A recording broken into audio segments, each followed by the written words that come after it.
Alright, boys and girls, Bunjibin Bok Choi here. Welcome back to a long awaited episode of the Alex Superfan Show. Now, to be honest, there hasn't really been anything to celebrate when it comes to Alex since the last time he scored points was Baku 2024. So it's been quite a while to have anything to be excited about, but it's a new year, new teammate, and new car, and holy cow, they are starting off with a bang. They look good in winter testing. From all reports and all articles and all news coming out of Williams HQ, it seemed like everything was going well for them in the off-season. Hell, they even ended 2024 with a very good Abu Dhabi testing with Carlos Sainz. But it is the first race weekend of the 2025 season, and even though the free practice sessions, the second one like FP2 came on at it was like midnight or 1 in the morning, and then qualifying was at 1 in the morning, and then the race was at midnight, and then I had to wake up at 4 a.m. or I had to work at 4 a.m., 6 a.m. and 6 a.m. respectively the morning after those 3 days. It was worth it, and I've got bags under my eyes, and I am tired as hell. But this is the first time I've been excited in a long time to watch Formula One. So let's just kind of get to it and go over the weekend. Sainz was getting a lot of love, a lot of hype, deservedly so. As much as I am an Albon fan, I can admit that Sainz is probably going to be faster than Alex once he gets settled into the team. Uh, but I wasn't expecting it right away. FP1, FP2, FP3, Sainz seemed to be quicker in the one lap pace, even though Albon was reportedly faster when it came to the race programs. And even in FP2, Sainz only ran a medium for his one lap runs, and Alex ran a soft in one of his stints, and Alex was still 1 full second behind Carlos.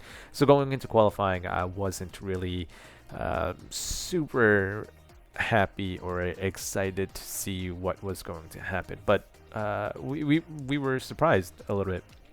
They both get into Q2. Alex gets into Q3 eventually, but just barely. I think he was like P9 in Q2, and Sainz had jumped up a couple of positions. But then in Q3, Alex pulls out a lap from, I don't know where he got that lap from, to put himself P5 before Yuki had to come in and ruin the party by taking P5. But starting the race P6 with Sainz in P10, things were looking good. The only thing that worried me was that obviously the last two races at Australia hadn't gone Alex's way. Crashed out last year, had to take Logan's car, and then the year before that he qualified well. I think he qualified P7 or P8, and then ended up crashing out super early in the race as well. Now he did score that 1 point from that 57 lap stint on the hards, but he had quite a bit of help. Stroll holding up a lot of the grid, and then I think a couple of safety cars that brought him back. So not a really good track record at Australia for Alex, which kind of worried me. The race starts. Hadjar crashes right away in the formation lap. Doohan crashes on lap 1, turn 6, and then Sainz crashes under safety car exiting the penultimate corner. All this before we even got one lap of racing. Now the race does eventually restart. Alex is still P7. He had lost a position to Leclerc right away. Managed to hold off Hamilton at the start of the race. So Hamilton is behind Alex for about 34 laps. Alex does an amazing job. Again, considering what we've seen when we've had Hamilton behind Alex in races. Brazil 2019 and Austria 2020 taken away two podiums that Alex probably should have gotten, which I think would have helped boost his confidence a little bit, but that's neither here nor there.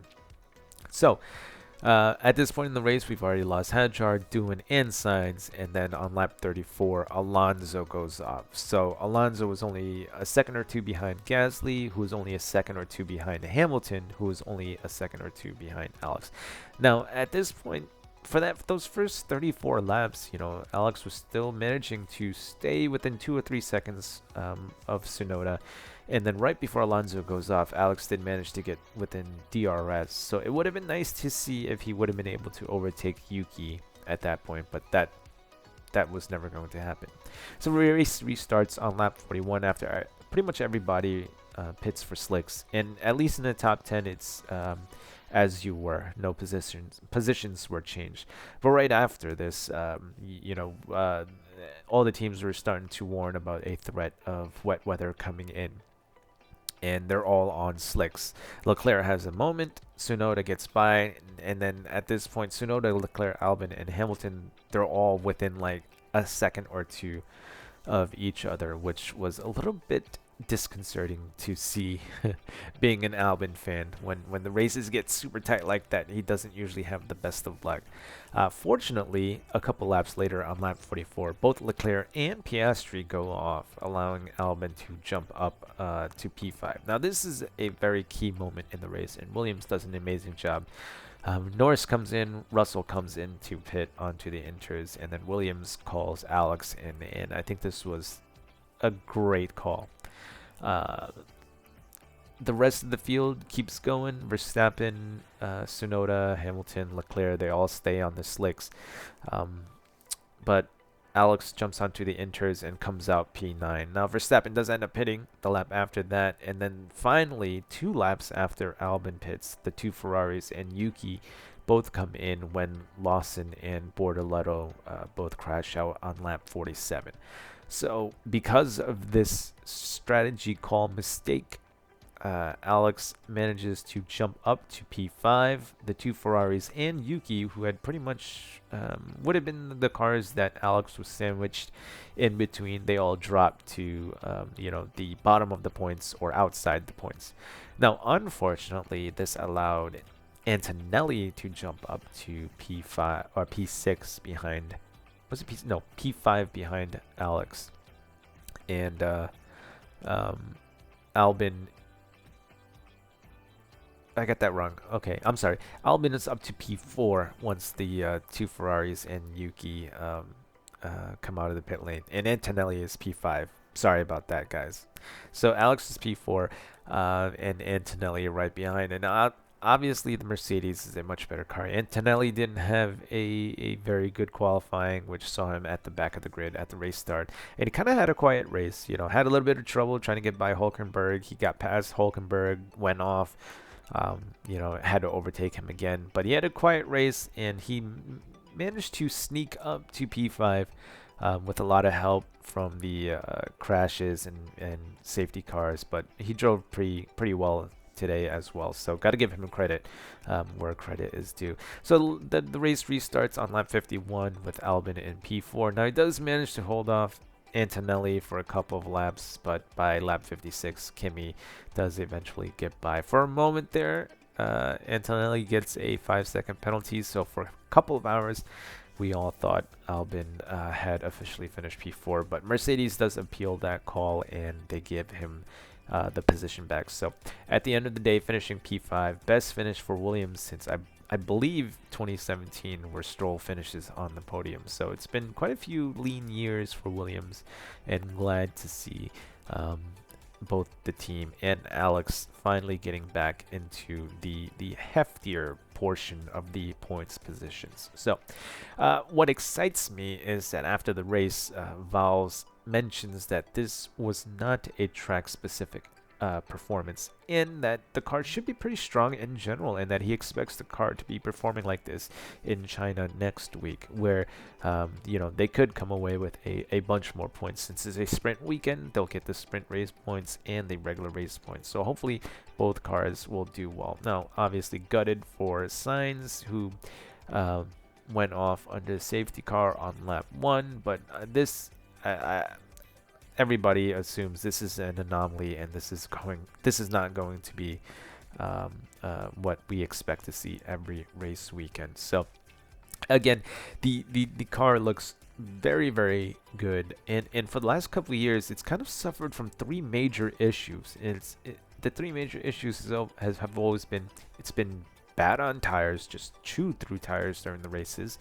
Sometimes you would see Alex kind of on the fringe of the points, or like in the last point position, and then pit stops come. He has a strong couple laps, but then all of a sudden the tires just start to die. He starts dropping further and further back and just falls outside of the points. And you would see that race after race after race, which, man, that was just sad to see. Second big issue, obviously well known. They were great in the straight line, terrible through the corners, just an absolute boat in the corner. And third big issue was their car was always more sensitive to the wind than a lot of the other cars on track. And if you saw any interviews or commentaries trackside today, you could see that it was super gusty out there. And it seemed like they managed to solve all three of these issues. It's not just a straight line demon anymore. The car seems pretty quick in the corners. And you kind of saw a little bit of that development last year where the car did seem to do well at a track like Zandvoort. Now that didn't, end up in points for them, but did they score points? I think Alex did score points. I'm not quite sure, but they did have, the car did look good at Zandvoort last year. So, they're good through the corners now. The tires don't seem to be dying quite as fast. He was managing to stick behind Tsunoda like 2 to 3 seconds, and then right before the Alonso crash, he had just gotten to within DRS and would have been starting to attack Yuki at that point. Now, if that was like a year ago or like 2 years ago, he wouldn't have been within DRS because he would have been like 10 seconds back, probably behind Gasly at that point, just because the tires would have died super early. So that's two good signs. They're quick in the corners. Three good signs. Quick in the corners. Tires seem to be lasting quite well. They even went with the mediums when everybody went onto the slicks. I'm sure some of it had to do with getting more purchase with the softer compound, but they had confidence that if they had to go to the end, the mediums would have lasted. And on a windy day like today, the car looked way more planted and way more reliable than it had been. So, as an Alex Albon fan who had to kind of just depressingly go through the races for the last 3 years since he's joined Williams, for the odd race where they would be able to maybe fight for a point. This is very exciting. He managed to finish P5 today. It only takes a bad race from Verstappen or McLaren having some issues not being able to set up their car properly for the Williams car to possibly be fighting for podium positions. Now, I think Ferrari is going to recover. You're not going to see Ferrari strategy like this every weekend. But, if they have a race like they did today or this morning or last night, whatever it was, and one of the top 3 cars or maybe 2 of the top 3 cars have issues during the race, you could see Alex Albon on the podium, Carlos Sainz on the podium. So this is very exciting as an Albon fan. I'm not the biggest Sainz fan, but since he's joined the team, I've been way more interested in Carlos Sainz. Was never a big Ferrari guy or anything like that, so I was never like a big Sainz fan, but I'm a big Williams fan. So, vicariously, I am a huge Sainz fan, and I want both of them to do well. For the last few years, it's been a one-car team. You couldn't rely on somebody like Latifi or Sargent when it comes to data, just because you could give them a good setup or you give them a bad setup, but you can't trust it because they were both such, I don't want to say bad drivers, but unreliable drivers, right? You could give them a good setup, but Logan Sargent's probably not going to perform well in it anyway, so you wouldn't know if it was the car or if it was Logan, even though most likely it was Logan. So you couldn't tell when you had set the car up well. Now this year they have Sainz. If you give him a bad setup and he doesn't perform well, most likely it's the setup, it's the car, it's not Carlos. So now they can trust the data more with 2 drivers, and obviously you saw what happened today. Everybody was expecting Sainz to come out the gate and beat Alex, and we saw what happened. Like I said, I don't think this is going to happen every single race weekend, and in the long run, I think Sainz will probably end up finishing higher in the points than Alex, but it's good to see that Alex can still hold his own. and he's not going to be ran over out the gates like a lot of F1 fans expected. So for me, I'm repping the shirt. Just bought this a couple weeks ago. It finally showed up in the mail last week. The Williams Racing sports T-shirt, and I even have a Red Bull hoodie from 2019, back when he was still racing for Red Bull. So I've been supporting him since the beginning of his F1 career, and I'm finally glad to see him back fighting for, the major points positions, and hopefully they can go even higher. I'm trying to keep this short. The first couple of videos that I've done tended to be a little bit too long from the last couple of seasons, so I want to keep this short. But let me know what you guys think of Alex's race today. I'm so happy. I think he had an amazing race. Did what he could do in that car, in that weather, in the situation that he was in, and I'm so excited for the next few races. So feel free to leave a like, comment, or subscribe if you think I've earned it, and I will see you hopefully next week for another one of these episodes. So thank you guys for watching.